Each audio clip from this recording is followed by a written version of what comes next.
2026 রাত অনুমান 20:30 সময় তেজগাঁও থানাধীন পশ্চিম তেজতুরি বাজার হোটেলের সুপারস্টারের গুলিতে অজ্ঞাতনামা দুর্বৃত্ত হত্যার উদ্দেশ্যে বাংলাদেশ জাতীয়তাবাদী স্বেচ্ছাসেবক দল ঢাকা উত্তরের সাবেক সাধারণ সম্পাদক মোহাম্মদ আজিজুর রহমান মুসাব্বিরকে গুলি করে।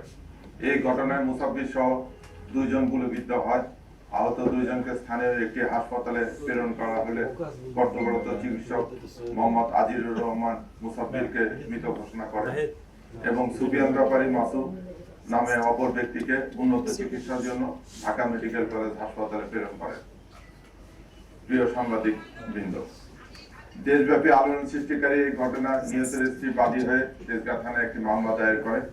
পরবর্তীতে এই মামলাটি নিবিড় ও সুষ্ঠু তদন্তের জন্য ডিবিডিএমপির নিকট হস্তান্তর করা হয়। এই ঘটনার পরপরই ঢাকা মহানগর গোয়েন্দা পুলিশ ঘটনার প্রকৃত রহস্য উদ্ঘাটন, ঘটনার সহিত জড়িত ব্যক্তিদের গ্রেপ্তার, ঘটনার ব্যবহৃত অস্ত্রগুলি এবং মোটরসাইকেল উদ্ধার জন্য ডিবির একাধিক টিম দেশের বিভিন্ন অঞ্চলে অভিযান পরিচালনা করে।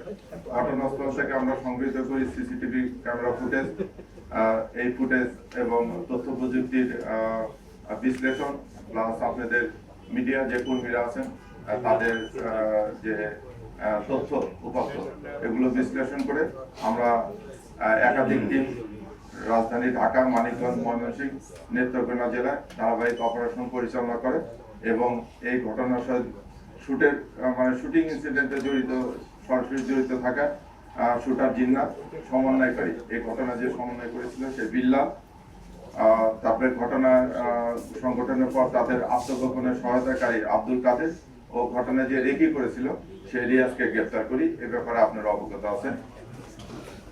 পরবর্তীতে চাঞ্চল্যকের মামলা সুষ্ঠু তদন্তের শুরু থেকে আমরা অত্যন্ত গুরুত্ব দিয়ে তদন্ত করছি।